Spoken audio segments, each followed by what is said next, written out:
चर्चा तो है ना। आप इसका टेंशन मत लो। मुकेश सहनी 1 सीट लड़ेंगे, 15 लड़ेंगे, 45 लड़ेंगे, 50 लड़ेंगे, इसका हमें है, लेकिन चर्चा तो है ना।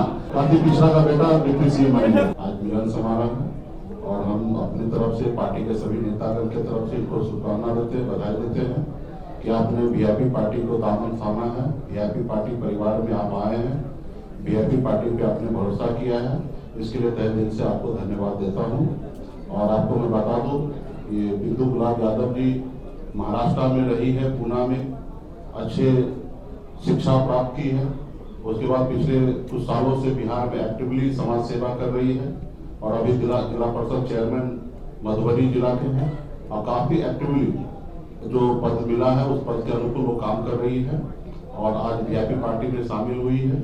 और मैं इनके बारे में 2024 में भी जब हमें झंझारपुर में चुनाव लड़ने का पार्टी को मौका मिला तो इनके नाम को लेकर हमने सर्वे किया था और उस समय में 80% लोगों का अप्रोच था, इनके पक्ष में वोटिंग हुआ कि वो कैंडिडेट बनाया गया जाए। लेकिन हम लोगों ने उस समय में कुछ अलग समीकरण समझकर हम लोगों ने निर्णय लिया।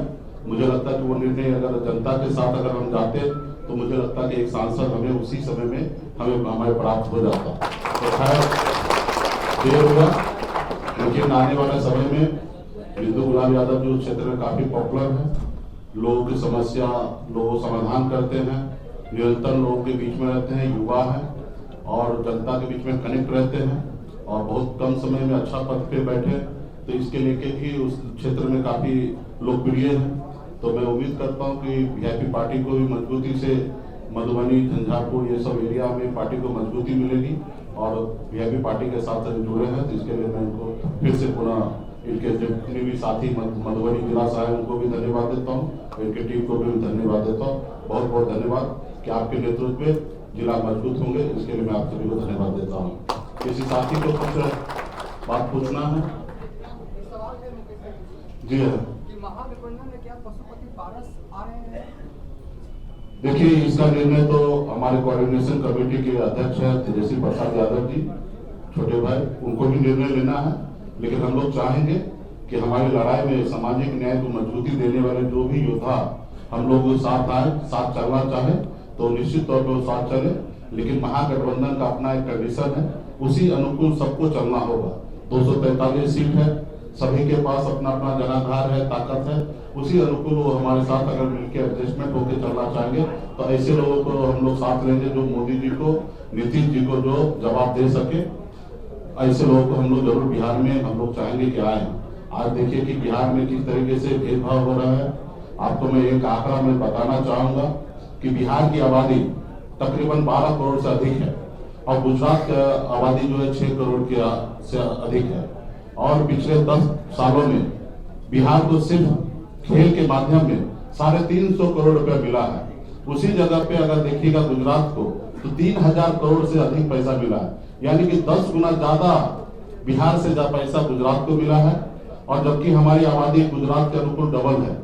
और उसके बाद भी अगर देखा जाए तो पिछले 15 सालों में, 10 सालों में हमारे बिहार के युवा ने 36 मेडल प्राप्त किया है, जिसमें 7 गोल्ड मेडल प्राप्त किया है। और वही सी जगह अगर गुजरात को देखिएगा तो 13 मेडल ही उन्होंने प्राप्त किया है। हम इस मामले में भी गुजरात से डबल से अधिक हम मेडल प्राप्त करते हैं। हमारे बिहार के युवा जो है मेडल प्राप्त करते हैं, लेकिन बिहार को खेल के माध्यम में कितना पीछे ढकेला जाता है ये आपको सोचने की बात है। इसलिए मैं कहूंगा कि मोदी जी का जो झूठा नारा है कि देश झुकेगा नहीं और बिहार का विकास रुकेगा नहीं, हमको कहना चाहेंगे कि मोदी जी अपना नारा को बदल लीजिए, या मैं तो बिहार के लिए जो मैं अभी सवाल खड़ा किया हूँ उसका जवाब दीजिए। अगली बार जब बिहार आए तो बिहार में आपको मैं स्वागत करता हूँ कि बिहार आइए, लेकिन जो मैं अभी सवाल खड़ा किया हूँ, क्या पिछले 10 सालों में गुजरात को आपने कितना रुपया दिया है, बिहार को कितना रुपया दिया है, गुजरात के लोगों ने कितना मेडल प्राप्त किया, बिहार के लोगों ने कितना मेडल प्राप्त किया, इसकी जानकारी आप बिहार को दीजिए।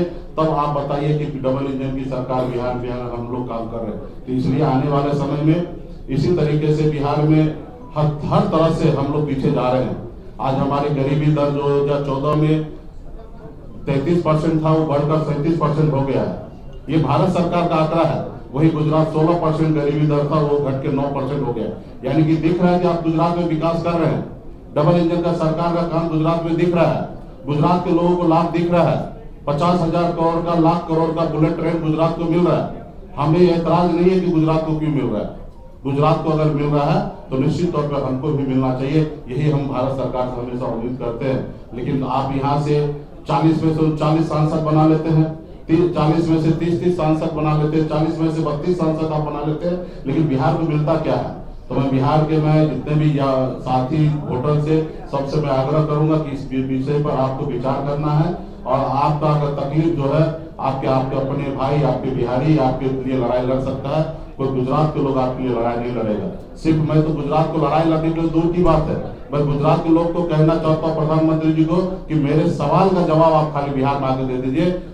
विकास तो करना दूर की बात है, हमें उम्मीद बिल्कुल ही नहीं है कि आप बिहार के लिए कुछ कीजिएगा। हमें इतना पता है कि अगर बिहार तरक्की कर लेगा तो बिहार का लेबर जो है वो गुजरात में नहीं जाएगा या अन्य प्रदेश में नहीं जाएगा, और जब अन्य प्रदेश अन्य राज्य में नहीं जाते हैं तो बिहार के लेबर तो दूसरे राज्य का जो है फैक्ट्री बंद हो जाएगा। तो आपको मालूम है कि बिहार दूसरे देश का अगर तरक्की होता है तो बिहार का लेबर ही दूसरे देश राज्य में जाके तरक्की कर पाती है। तो इसलिए हमें पता है कि आप बिहार को विकास की ओर नहीं लेके जाएंगे, लेकिन बिहार के युवा, बिहार के लोगों ने, हम लोगों ने ठान लिया है कि बिहार को आगे लेके जाएंगे। मैं भी एक गरीब परिवार में जन्म लिया, मुंबई जैसे शहर में 900 रुपए महीने पे नौकरी करके मुंबई में अपनी कामयाबी को झंडा गाड़ा हूँ, और बिहार में आके 10 सालों में हमने अपनी एक बड़ी पहचान और लकीर हमने खींचा है। और बिहार का इस बार 2025 में अगर सहयोग रहेगा, समर्थन रहेगा, तो आने वाला समय में बिहार को भी हम जितने अपनी जिंदगी में अपने लिए तरक्की हमने हासिल किया, वही तरक्की हम बिहार के युवा के लिए हम हासिल करके देंगे, और बिहार के लिए हम लोग काम करेंगे। बहुत बहुत धन्यवाद। लगातार आप पुराने कार्यकर्ताओं का क्या होगा? सारा टिकट क्या नए लोगों को? नए लोगों को भी सम्मान मिलेगा, पुराने लोगों को सम्मान मिलेगा। सच बात यह है कि हमारे पास जितने भी प्रत्याशी लोग पार्टी जुड़ रहे हैं, तो ये पार्टी का ताकत है और पार्टी के पास आ रहे हैं। और अगला चुनाव में देखिएगा कि एक भी लोग हमारे पार्टी में जितने भी है वो बागी नहीं होंगे और वीआईपी पार्टी के आदेश के अनुकूल चलेंगे। और आप देखिएगा अन्य पार्टी को अगर हर साल का अगर रिपोर्ट लीजिए तो दूसरे पार्टी में बहुत बागी होता है।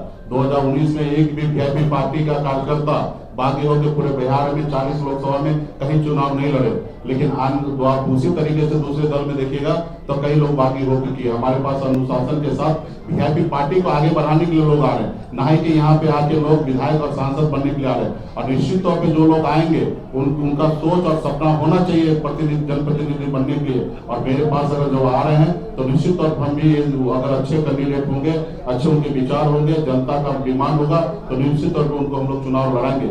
जिनका अगर नहीं होगा तो वो नहीं लड़ेंगे। सिर्फ चुनाव लड़ने के लिए पार्टी नहीं आ रही, पार्टी को मजबूत करने के लिए लोग आ रहे हैं। मुकेश सहनी को वक्त बचाने का आंदोलन है, मुकेश सहनी जाएंगे? जी हाँ, मेरा कार्यक्रम है, पार्टी के जनप्रतिनिधि रहेंगे। अगर हम भी बिहार में अगर रहेंगे तो जरूर हम जाएंगे, हमारा पूरा समर्थन है वो कार्यक्रम को लेकर। क्या 243 सीट पर महागठबंधन हम लोग लड़ेंगे, और आने वाला समय में वीआईपी पार्टी कितना सीट पर लड़ेंगे वो हम आपको महागठबंधन के प्लेटफॉर्म से जानकारी देंगे। और आपको पता ही है हम लोगों ने राष्ट्रीय कार्यकारिणी में पार्टी के लिए एक पॉलिसी तय किया है कि आने वाले समय में वीआईपी पार्टी 60 सीट पर लड़ना लड़ेंगे, और इसके लिए महागठबंधन का प्लेटफॉर्म होगा, उस पर डिसीजन लिया जाएगा।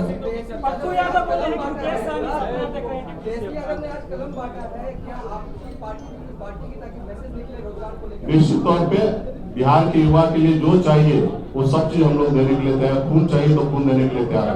धन्यवाद। चर्चा तो है ना, आप इसका टेंशन मत लो। मुकेश सहनी 1 सीट लड़ेंगे, 15 लड़ेंगे, 45 लड़ेंगे, 50 लड़ेंगे, इसका हमें है, लेकिन चर्चा तो है ना। इसका मतलब है बिहार में हम मजबूत हैं और ताकतवर हैं। बहुत इलेक्शन कमीशन जो है, इलेक्शन कमीशन पहचान पत्र को अपडेट कर रही है, वंचित समाज के काफी लोग इससे बाहर हो जाएंगे। काफी इसके लिए हम लोग पूरे बिहार में काम करेंगे, और खास करके वंचित लोग बाहर ना हो, इसके लिए हम लोग पॉलिसी बनाएंगे कि कैसे हो। और चुनाव आयोग कोई पॉलिसी बना रहे हैं तो सोच समझ के बना रहे हैं। अगर निश्चित तौर पर संविधान से बाहर जाके कोई पॉलिसी होगा तो उसका महागठबंधन विरोध करेंगे। देखिए, जनता के ऊपर है। जनता अगर हमारे महागठबंधन को सरकार बनाएंगे तो निश्चित तौर पे अति पिछड़ा का बेटा डिप्टी सीएम बनेंगे। धन्यवाद।